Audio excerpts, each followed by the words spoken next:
Hey YouTubers, are you looking for a nice, easy 120-mile coast-to-coast walk across this beautiful country of ours? Well, stay tuned, because I'm going to tell you all about the Two Moors Way.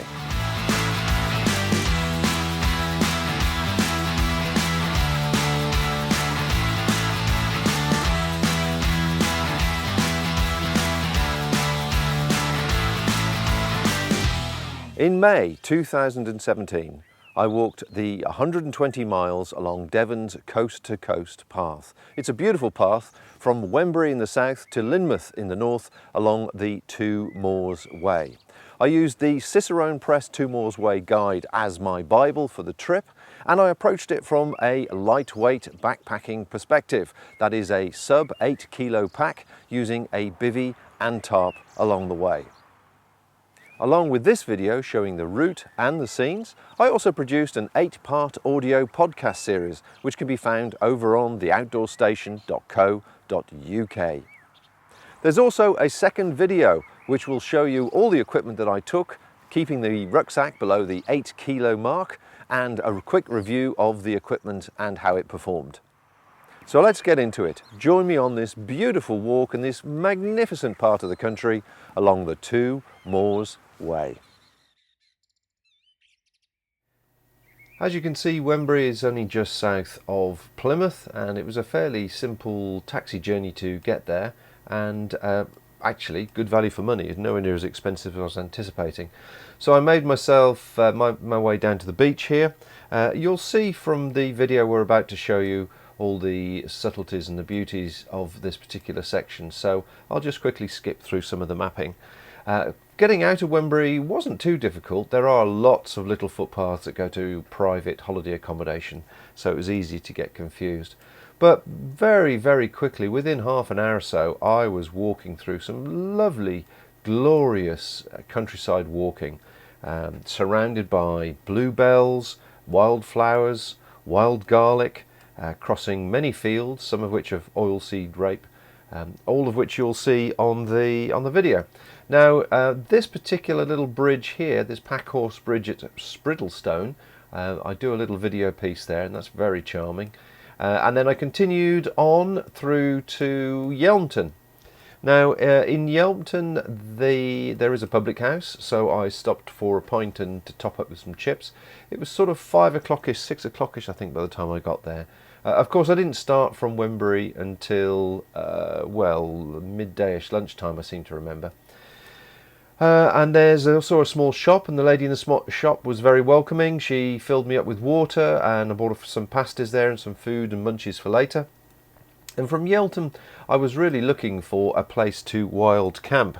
So as I continued along here through to Dunstone, I was starting to get tired, and I was hoping I would find somewhere around Butland Wood, but there was nothing there. And then I continued on to the main road, crossed over the main road, and finally, about 8-9 o'clock at night, I think it was, made my way to Ermington Wood, and I just quickly nipped in there and did a wild camp.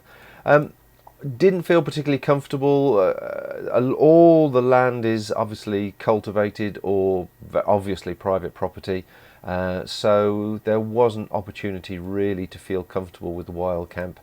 However, I managed Ermington Wood at the end of the first day. But let's have a look at the video, and you'll see what that 17-kilometre or 10-mile day was like.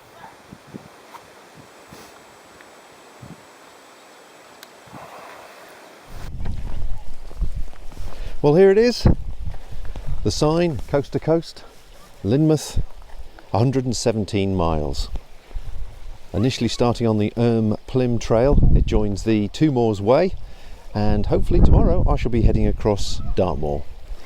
As you can see, it's a glorious day. A few families and children wandering around enjoying the British springtime, which means that when the sun comes out, everybody feels very warm. As soon as it goes behind the cloud, the clothes start going back on again. So it's a good day. The omen's good for the weather too. Pretty much continuing like this for the next few days, but perhaps 1 or 2 degrees, possibly a frost over the next couple of nights. There's a cold spell coming through the UK at this particular moment in time. But I'm looking forward to what the week brings. Now, I'm holding myself together like this because I've got a tie-clip mic and I'm just monitoring what's going on, because there's a bit of a breeze, and it's a cold breeze at that. Very chilly breeze, but it's very, very pleasant, just ideal for walking. So I'm hoping to pick up some provisions in Yelmton. I've got 6 days of food tucked in the back, but I'm hoping to pick up some pasties or something fairly instant to enjoy tonight. Not too sure where I'm camping, but I'm hoping to make it obviously stealth and out of the way somewhere before Ivy Bridge. It'd be nice to get into Ivy Bridge for breakfast, shall we say, and head through there and then hit on the trail proper and get on to Dartmoor. So without more ado, you can see the sort of gear that I've got. The full listing and everything is on the website, but I will explain more as the video unfolds, and with that in mind, I better get going really. I spent enough time waffling and sorting all this lot out. So let's get going, and yeah, come and join me.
Thank goodness it's dry. This would have been pretty unpleasant in the wet.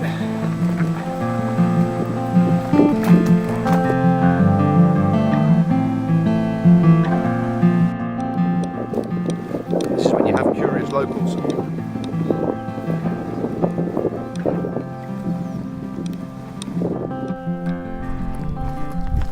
I've just been through a wonderful valley of bluebells, and these paths go back hundreds of years, and this is an old pack horse bridge. They would take the pack horses that were supplying the different villages along tracks like this, and we're very fortunate in the UK because we have a complete national network of bridle paths and footpaths known as rights of way, which you don't have in Australia or America or even New Zealand, and in fact many other countries in the world. We've got one of the, if not the largest network of footpaths and paths like this, and some of which in rural Devon like this is absolutely beautiful, especially on a day like today. Full of character, full of history, and the best part is, it isn't raining.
I knew day two was going to be a long day, and certainly it was a very, very cold night, as you'll see in the video.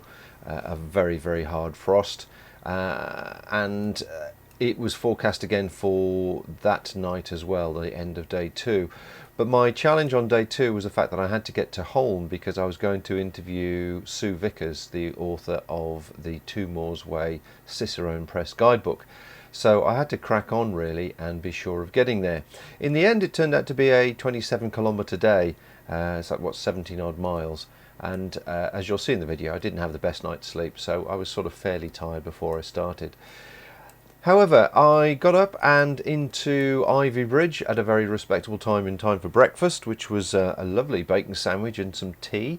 And I went to the Tourist Information Centre to sign the book, but it doesn't exist anymore. That's the book for crossing the Two Moors Way, but that's changing as time goes by. So coming out of Ivy Bridge, you're on to Dartmoor proper, and you'll see from the video how the terrain changes, and it starts to get into some wild space, which is lovely. I was really missing that the first day or so. This Land Rover track that runs through the top of Dartmoor does make life a lot easier should you not wish to go off the track, as it were. I did. It was a beautiful day. It's very hard to get lost. There's only one ridge really, but if you want to walk on hardcore, you can do so. And in fact, a few cyclists passed me as well, so it's obviously a very popular cycling route. So I went across the top of the moor here. I had some lunch somewhere around here, I believe, the site of an old mining site that had obviously been knocked down. You'll see some of that in the video. And then I dropped down off the Two Moors Way, off the top of Dartmoor here, to head across to Ludgate, and then to Scorriton, and then into Holne. And I had arranged to meet Sue in Holne at near the church for this chat. Unfortunately, Sue walked out of Holne down the correct path, and I for some reason took this path round here and went round to the right, which made life an awful lot harder. I was quite tired at that time and not really paying attention, so it was my own fault. So it was about 6 o'clock, as I say, when I arrived at Holne. I had a chat with Sue. Time was going by, and there was no chance of me leaving Holne to look for a wild camping spot. But thankfully, the lady in the tea room there suggested that we go to Mitchelcombe Farm Camping, which was just along the road, as you can see there. And they do sort of yurts, not yurts, they do shepherd's huts, and they do a bit of camping, and it's a sort of farm that's been converted. And actually it's a very attractive little spot. But as the forecast was cold for that night, it was going to be a sub-zero night, I actually opted for a shepherd's hut, as you'll see, and I was very grateful that I did, because it was a bitter cold night, so much so that I ended up sleeping in all my insulation inside a shepherd's hut. That gives you an idea how cold it was. So let's have a look at the video of this 27-kilometre day and all it entailed. Well, good morning.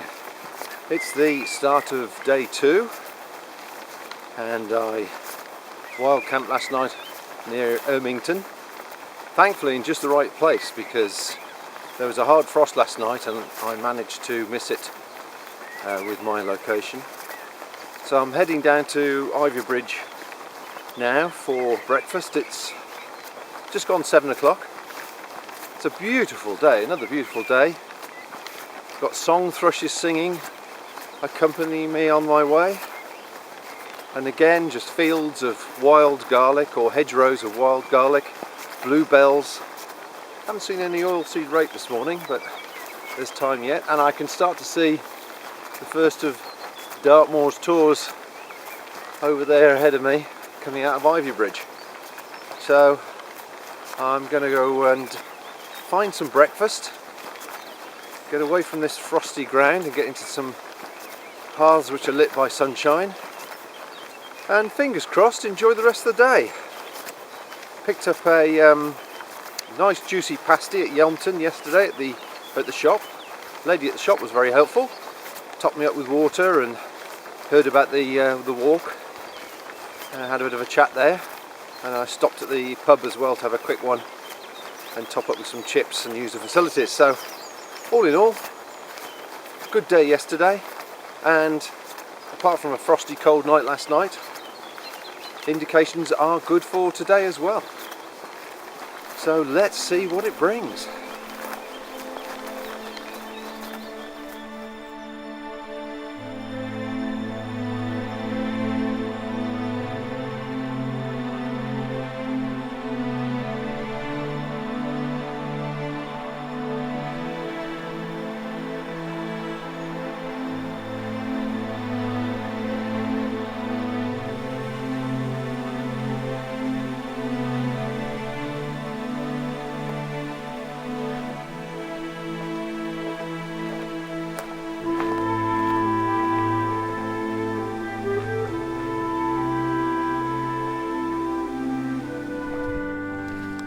Well, here we are, look at that. Sunshine comes out just as I start talking. Brilliant. Day 2, I'm out of Ivy Bridge. It's 10:30. Actually it's 10:45. And I'm about to head off now on the Two Moors Way proper, as it were. We've got Butterden Hill over here and the Western Beacon behind me. So I'm going to probably go straight up there so I can cut across the ridge and make the most of the views.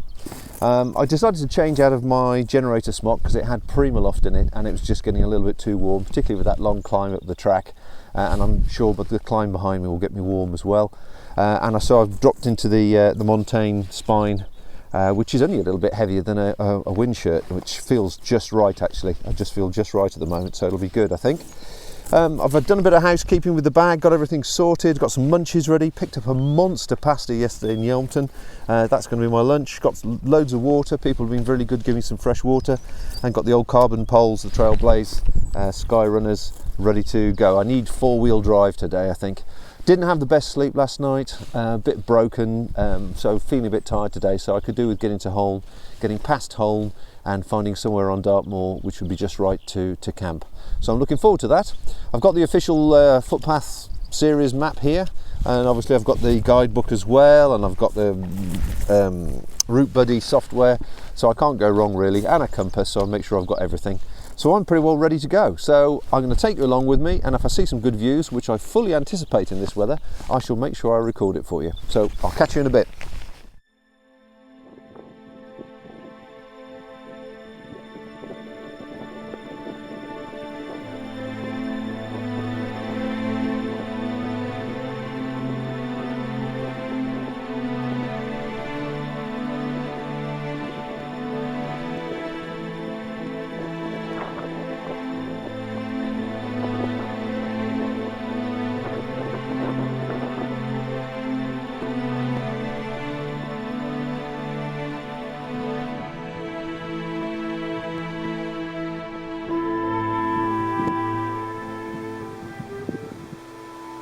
Well, as you can see, I've bunked down into an old mining building for lunch. The weather's not too bad. It's out the wind as well, which is quite pleasant. Decided to give the old feet a rest. Take the socks off. They've been on for the last 24 hours, 2 days almost I suppose. And I shall give my feet a good rub with some Gerwell foot cream shortly, which will give them a good treat. And now for my monster pasty. Look at the size of this. It's an absolute beast. Lunch is served.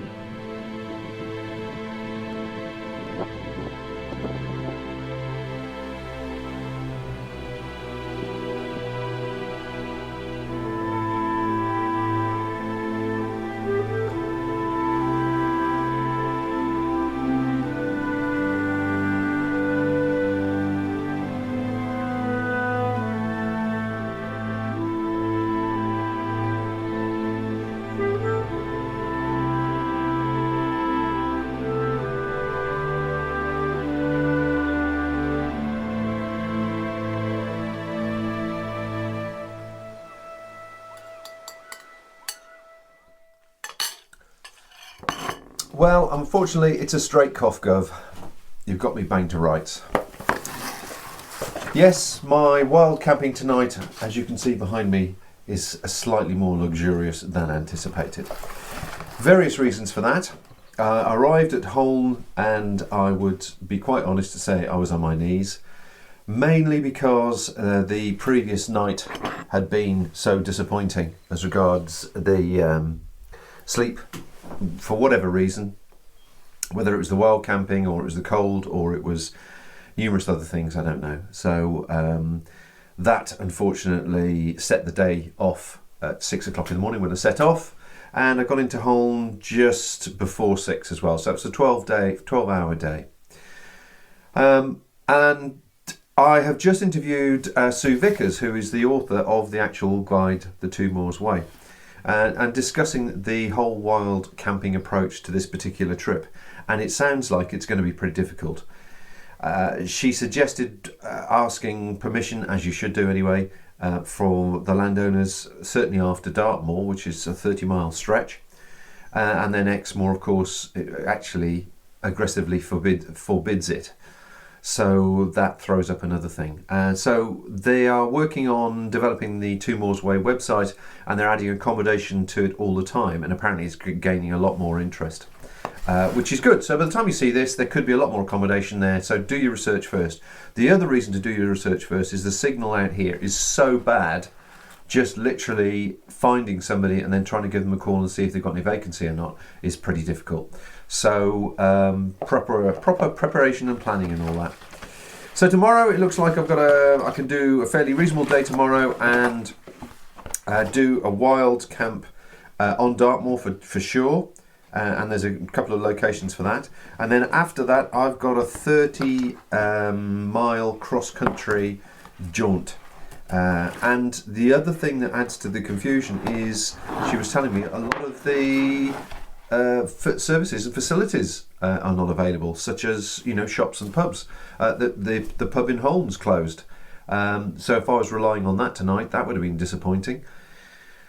So it's going to be pretty tough, I think, to do it as I initially intended to do it. But I will obviously give it the best crack I can. But I have to say, this is heaven tonight. I've just eaten one meal. I'm just preparing a second meal. I just need to get some food into me and get a good night's sleep. And hopefully my batteries will be well and truly recharged for tomorrow. And we're off.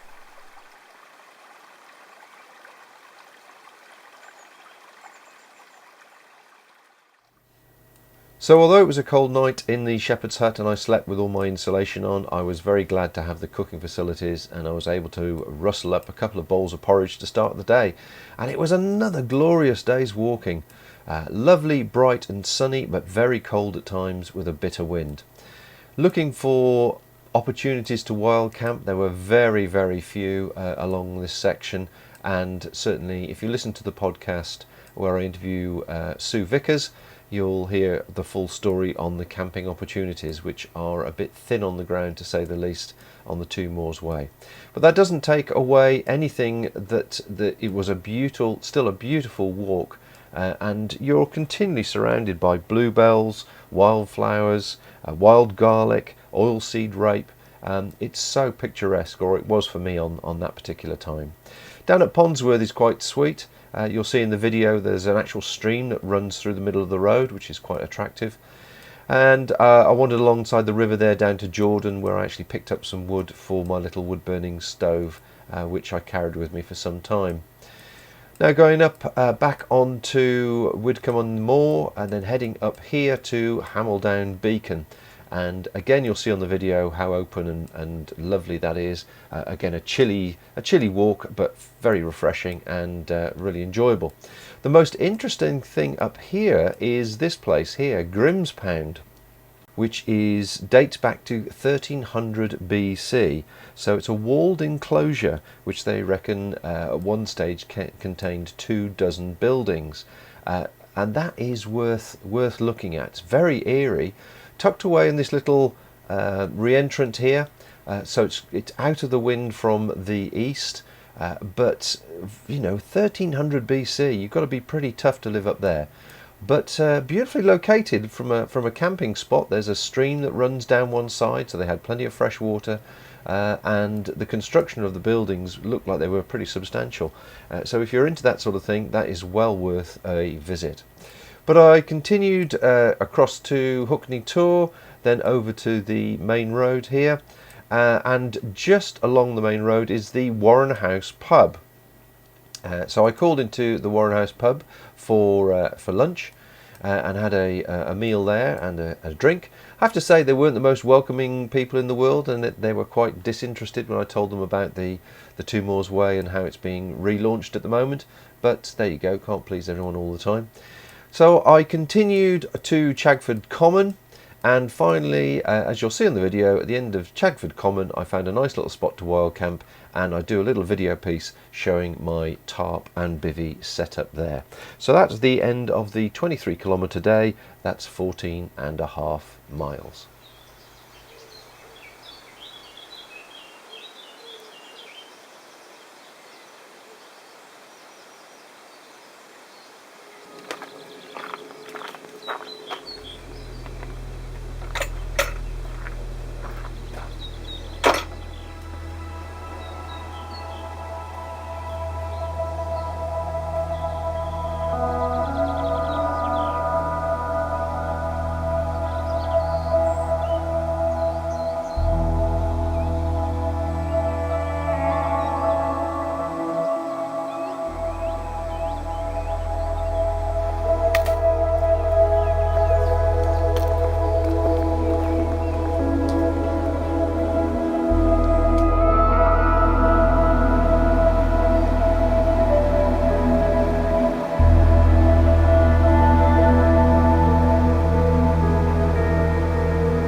Okay, so I'm finally set up for a wild camp on Dartmoor. I've chosen a good spot. It's just out of the wind. As you can see, the tarp is fluttering slightly, and I thought I'd give you a quick run through of the layout and the gear, just because probably this is my only chance, to be honest. Looking at the tarp, first of all, it's a backpacking light solo tarp, flying V configuration with a rear lifter to give myself some foot space at the bottom. Inside we've got the bivvy bag I made, which has got mesh at the top there, and it opens all the way down to the knee on both sides. 2-layer Gore-Tex on the top. The Alpine Thermarest quilt, it should have been the chorus but it didn't arrive in time, so I got the Alpine and the Thermarest base. That's my insulated trousers should I need them. I tend to carry a large roll top bag, and this I will put all these items over here in before I bed down, just so I've got it all in one place, and if I have to grab it I can. So what have I got? Well, oh, by the way, this is the silverback Gossamer Gear rucksack, which is going to be my pillow, so hence the reason it's there. But if I roll that out the way, this bivvy bag's got space for a small rucksack at the top here to act as a pillow, and then the whole thing closes down, so there's plenty of space in there. So I've got my 2 bags of food. That's the wood that I picked up today in the last little wood that I came through. 2 bottles of water, so I've got plenty of water to cook with and fuel to cook with. And then inside there, I know it seems large, but that contains my wood burning solo stove, a pot, various tools, cooking tools, a spork and that sort of stuff. And in the yellow bag is, or orange bag, depends how you look at it, is a mug and a little rehydration pot for rehydrating the food. And that's basically my setup. This is just my recorder case, and that's how it is. So once I'm inside there, I can stretch out my full length. The bivvy bag is extra wide as well as being extra long, so it means I can shove clothing if I need to inside the bag and tuck it out the way so it's always dry and to hand should I need it. And as I say, my rucksack just rolls over, becomes my pillow, and I generally do that, put that against the rucksack so that I'm contained inside. Everything of importance is inside the bivvy bag, and everything outside the bivvy bag is in that orange bag there. Just so that if I don't know, the weather changes, the tarp comes down, drama happens, somebody tells me to move on, I can literally just grab 2 or 3 bags and shut camp down. So that was just a quick run through of what I've taken with me on this particular trip.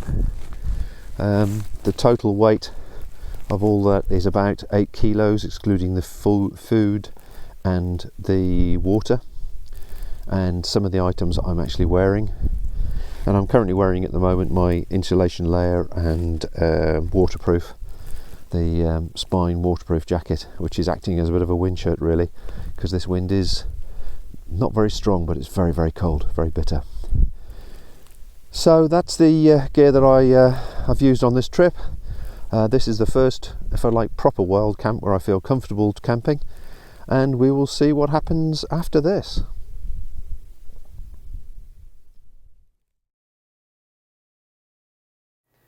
So on that end of day 3 into the morning of day 4, I had a really good night's sleep. I was set fresh for the day. Started early. It was a bit cold and damp, but I knew it was going to be a long day because I wanted to get across from Dartmoor to Exmoor fairly quickly. And in the end it turned into being a 33 kilometre or 20-mile day, but more of that in a moment. Now I got to this particular crossing by the bridge here, just outside of Chagford, Mill End Hotel. Now Mill End Hotel is very upmarket, but I didn't know whether they would appreciate a smelly backpacker calling in for breakfast.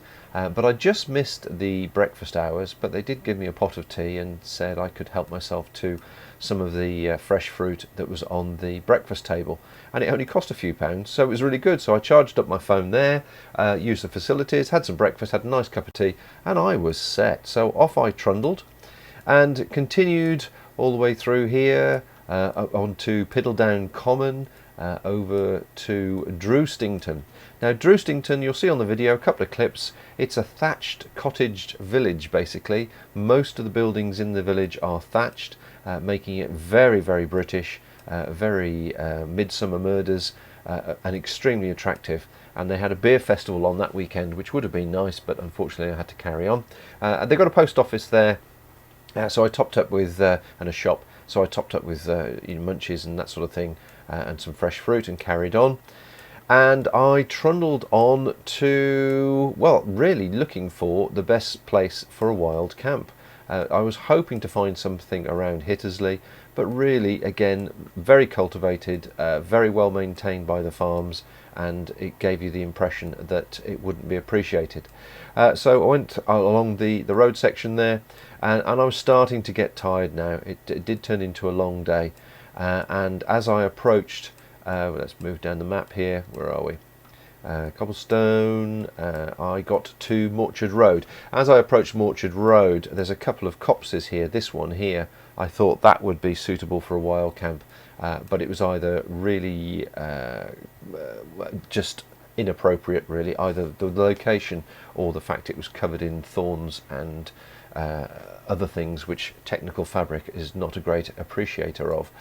So I was on my knees, to be fair, coming into Morchard Road, and I had Googled as much as I could on that particular day, and I had heard about Lakeview Ellincombe Farm campsite. So I called into the Devonshire Dumpling pub. They aren't shown on the video, but I have to say the welcome was so warm, they were so helpful.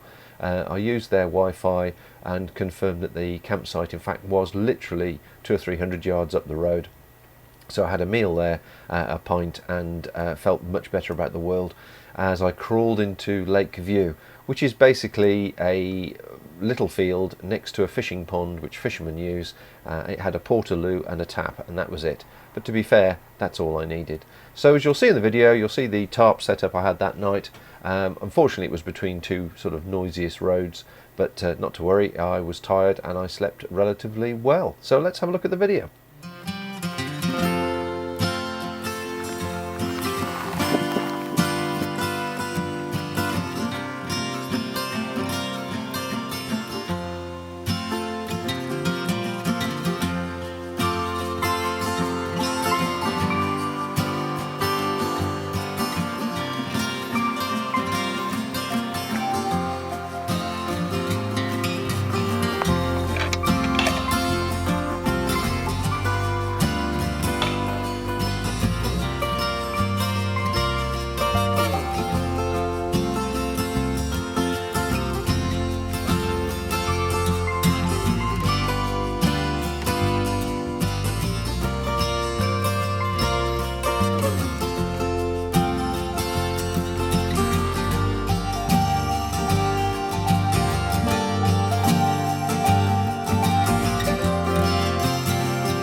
So it was a good night at Lakeview. It did rain a bit in the morning, and if you listen to the podcasts, you will get more idea of the actual route itself.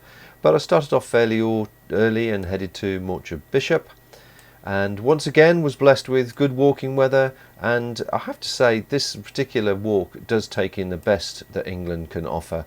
Really, really beautiful walks.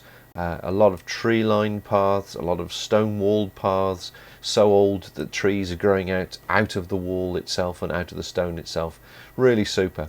Now, I'd taken advantage at the Devonshire Dumpling to use the Wi-Fi and book the following night at West Kidland Farm, and you really should listen to podcast number 438 and 439 if you want a full description of that location. It's not quite what it seems. But anyway, let's get to that. We carried on, and there is a section here where you walk along a fair amount of road and getting to a junction. And at that junction, there is a camping site, should you be interested, called Acorns Naturist Camping Site. So if everything's filthy and you want to put it in the wash, you can camp there and you don't have to worry about not having a thing to wear. Yeah, they will accept backpackers, so if that floats your boat, then there is a place to camp there. But I continued on into No Stone, which is a very, very quaint, very small little village, just a handful of properties and a very upmarket pub, which was closed, unfortunately. So I walked the 2 or 3 kilometres all the way down this bridle path here to West Kidland Farm. And West Kidland Farm offer camping, but the field is a sloping field right next to the A461, which is a bit noisy. There were a few options. In the end, I opted to sleep in some farm accommodation, which was inside a very old, dilapidated caravan inside a very noisy barn with lots of chickens and wild animals. But as I say, you should really listen to podcast number 438 and 439 to get the full experience. So that was another 30 kilometre day, another 19 miles, and let's have a look at the video.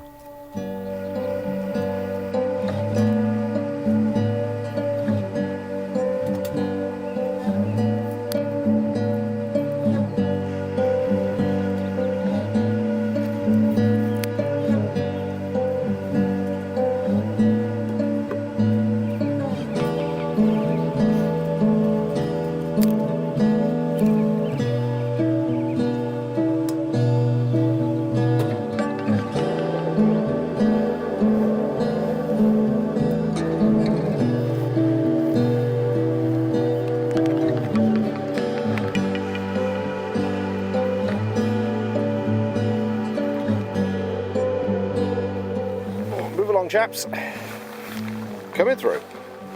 Go on, go on, coming through. Go on. That's it. Go on, go on. That's it. Are they following me? I bet they're following me. No, they're not following me.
On to day 6. This turned into a short day of only 16 kilometres or 10 miles.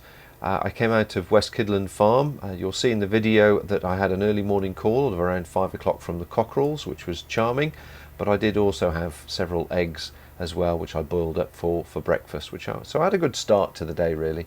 But it was a dull, wet, overcast day and rain more often than not. So I came through No Stone and came out onto West Anstey, and then at West Anstey came on to the edge of East Anstey Common and the start of Exmoor proper, which was good. Saw some ponies and other attractive sights, but as I say, the weather was against us. Hawk Ridge, apparently one of the most remote villages in Exmoor, which is quite interesting. But so it didn't take very long before I finished down at Tarr Steps Farm Hotel. Now it's a bit of a strange name, but actual fact it is a pub hotel, and they also have a camping field which is right next to Tarr Steps, the Clapper Bridge itself, and that was offered to me as a camping spot. Now I arrived at Sunday just before lunchtime, or during lunchtime, and Sunday lunch was being cooked. So first of all I had a big Sunday lunch with a couple of drinks to go with it, and I was looking at the weather. The forecast that night was for incredibly heavy rain pretty well from lunchtime right through to the beginning of the following day. So I found they had a spare room. So what is a wild camper to do but take things a little bit easy? So I chose to have a spare room, which was really nice. That really cheered my body up nicely to have a good soak in the bath. And the campsite, the field that you'll see on the video right next to the river, is where you can camp, but in the morning when I came out it was absolutely soaking. It was virtually underwater from just puddles of water, so it wouldn't have been a very pleasant camping experience anyway. So a short day, short video clip, as I say, only 10 miles, and let's have a look and show you what it's like.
So we have the official start of Exmoor, Peter Randall Page's official sculpture.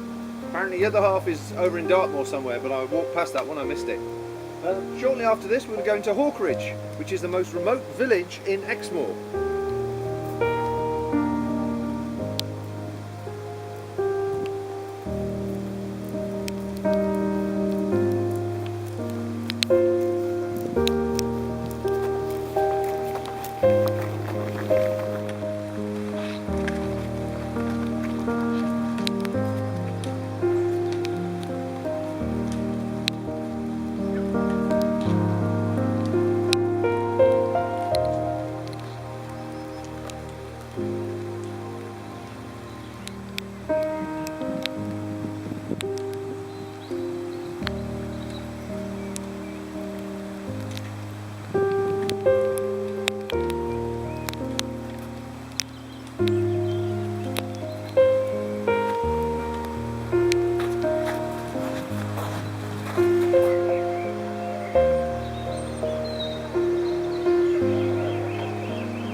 Day 7 and another short day, another 10 miles, 15, 16 kilometres.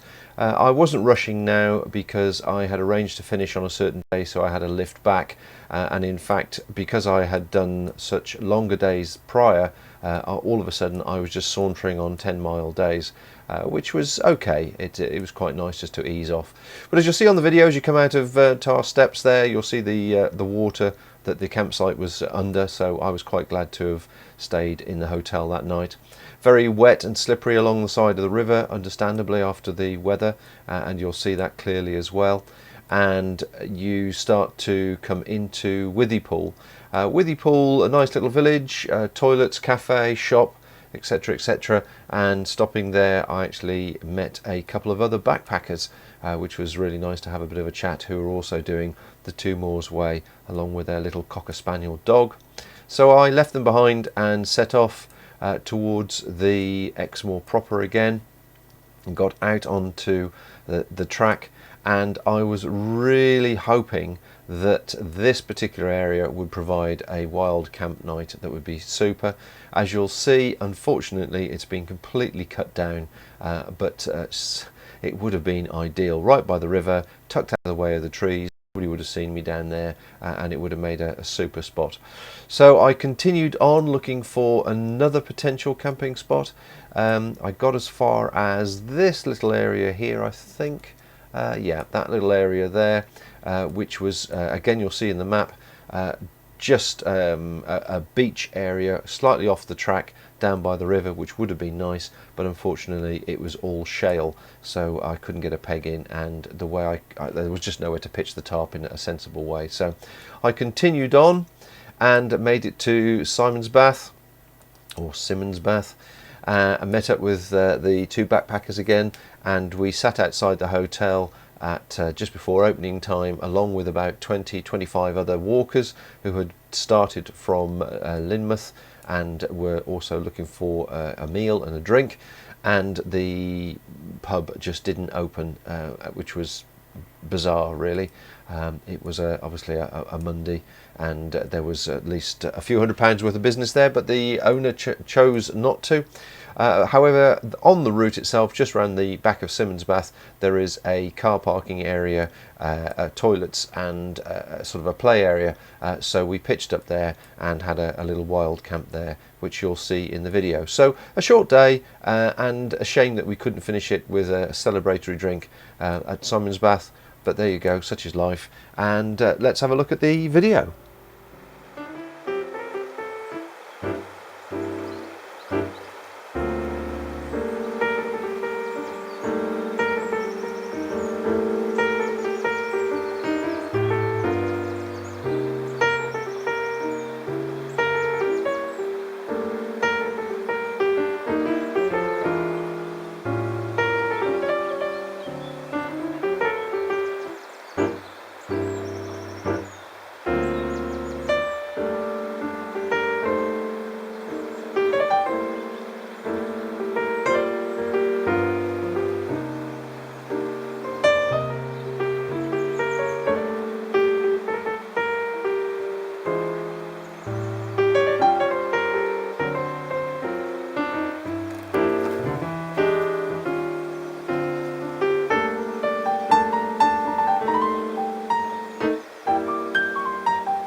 So the final day, day 8, another short 15-16 kilometre day, only 10 miles to the coast.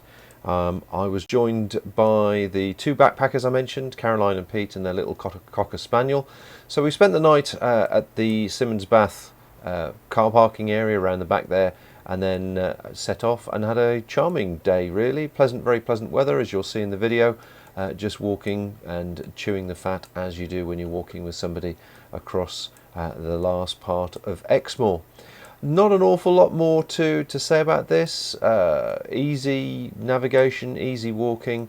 It may be different, of course, if the weather was really bad, but we found it very easy and straightforward, and it's very well signposted. And in fact, all of us agreed on just how enjoyable the walk is. Now, I do want to mention a top tip here. As the path starts to get to Watersmeet. Watersmeet is down the bottom there. There's a cafe down there should you wish to go down. The path follows the top of the ravine, if you like, before dropping down finally into Lynmouth. However, I'm going to give you a top tip here which is well worth paying attention to. At this particular point here, if you can just see the cursor, it's just before the path starts to drop down, and it is quite a steep path for a good kilometre, which is easy enough when you're going down, but coming back with a full rucksack isn't particularly fun, particularly if you've had a bowl of chips or some pasties or some ice cream and Devonshire cream teas down on the coast. So just across this, where are we? Just across here, just across Summerhouse Hill, and you're onto a hard track here. On this bend on the road there are three wonderful things. There's firstly the Channel View Caravan and Camping Park, which takes tents and has a lovely view over the sea. Then that's next to the Beggar's Roost Inn, which is also next to the Exmoor Manor Hotel. All of which will take your baggage, and you can leave it there while you walk down to the coast and then come back, or for example go and camp there and then go down the following day and enjoy the finishing day. It makes a massive difference because down in Lynmouth itself there are a few B&Bs, there's no camping, there's nowhere to wild camp. So what I would suggest is, if you're doing the walk and you get to this particular place, have a look for, pay close attention to the OS map. Look for this walk down to Beggar's Roost. If nothing else, you can go and have a rest there and have a meal. But all three places are lovely people, and if you intend to camp or perhaps book in, you obviously can leave your baggage there and walk down, enjoy the finish and come back later and have a good night. So I'm going to show you the last video now. Hope you enjoyed this. Do drop me a line or leave a comment below and let me know your thoughts. But that is the Two Moors Way in 2017, and I thoroughly recommend it as a really enjoyable week's walking.